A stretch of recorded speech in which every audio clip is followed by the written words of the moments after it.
What is up, players? It is I, Commissar Bane, up in this mug. Today, we're going to be unboxing and reviewing some of my favorite miniatures in the 41st Millennium, the Death Korps of Krieg. Here you see them advancing.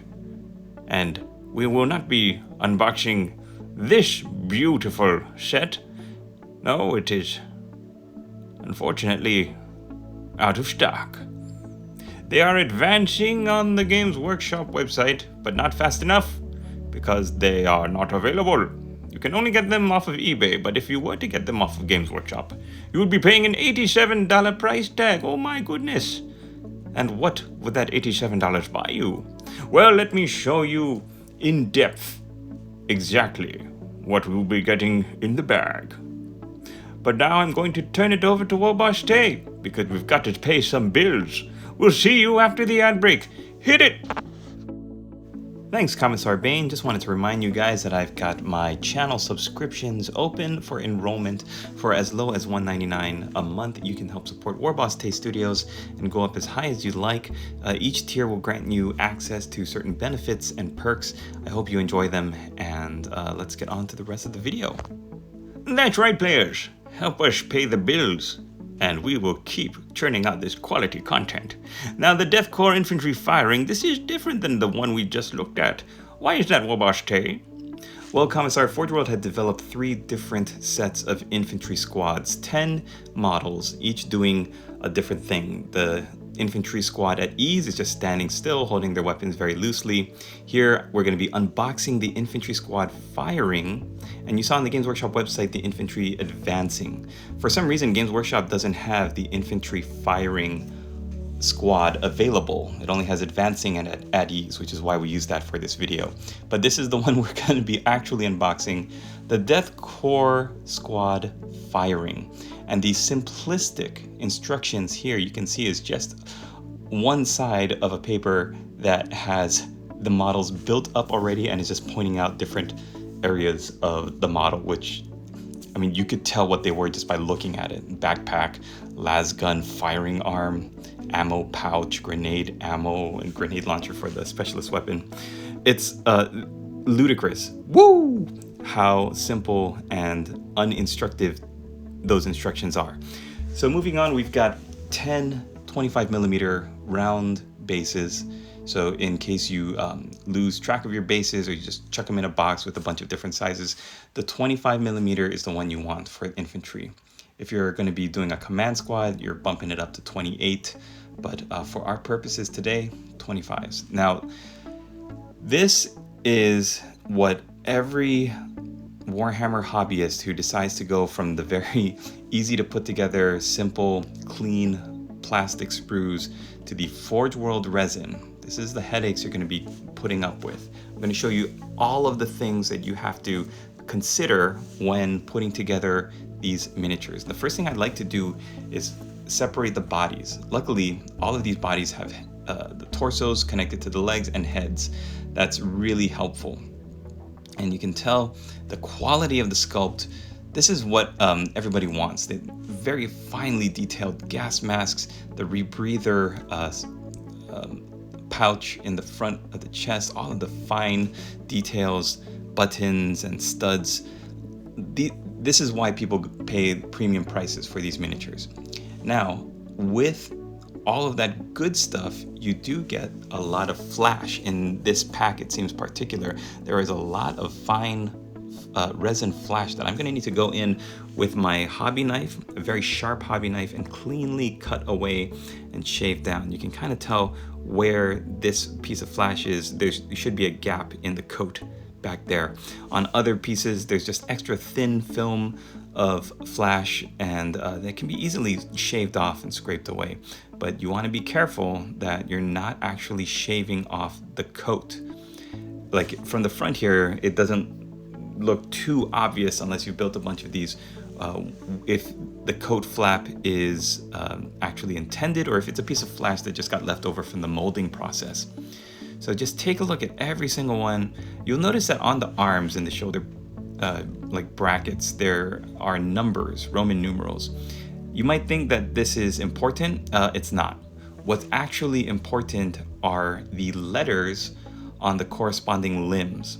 Like there's no, as far as I can tell, there's no reason for the Roman numerals. But here you can see a bunch of H's, I's, K's. You want to match those arms because they've been sculpted to be very particular, to match each other. If you have a wrong arm, it's the wrist might not meet the gun, the hand which is sculpted onto the gun. It's going to be a bad time. So even though the core of the assembly of this model is very simple, right? You've got your torso and legs and head. All you have to do is glue together the arms. You have to make sure the arms are matched.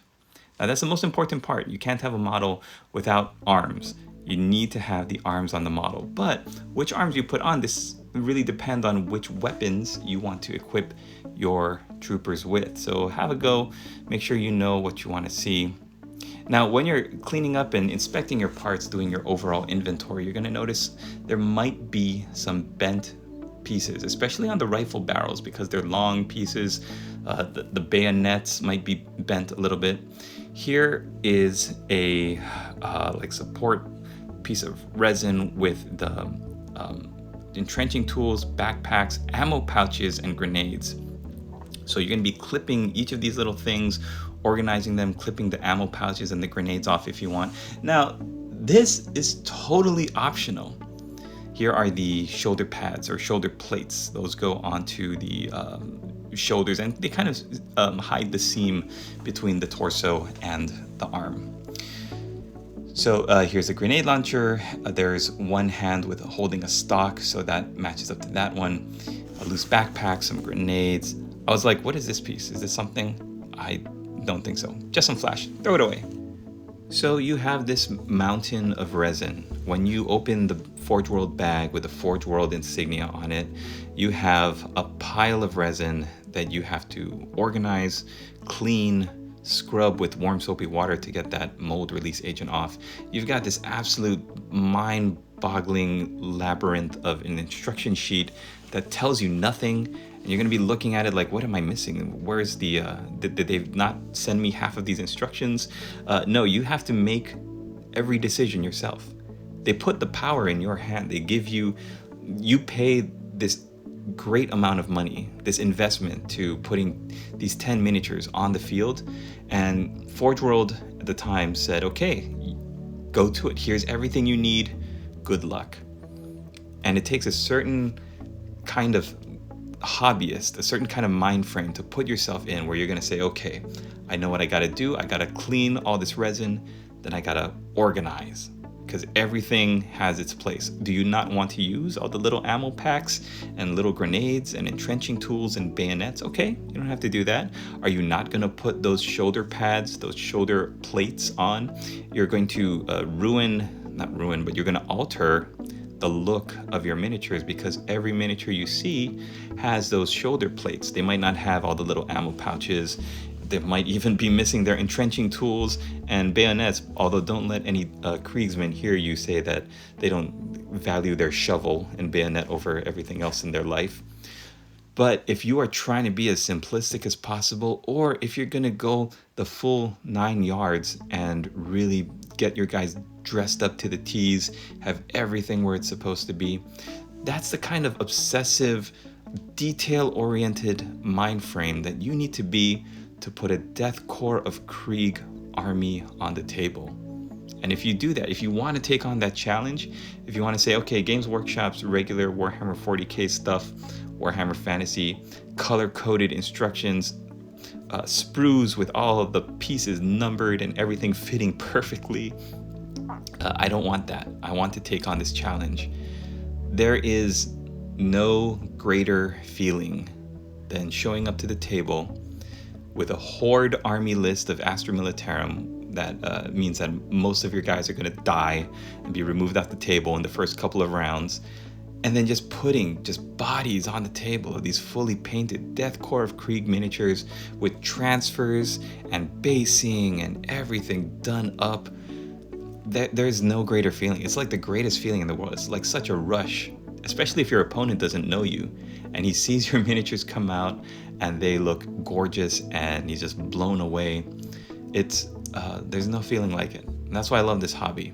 And that's why I think the Death Korps of Krieg is different than other miniatures that cost approximately the same amount of money, like a Bretonnian army with masses of these expensive Knights of the Realm on foot.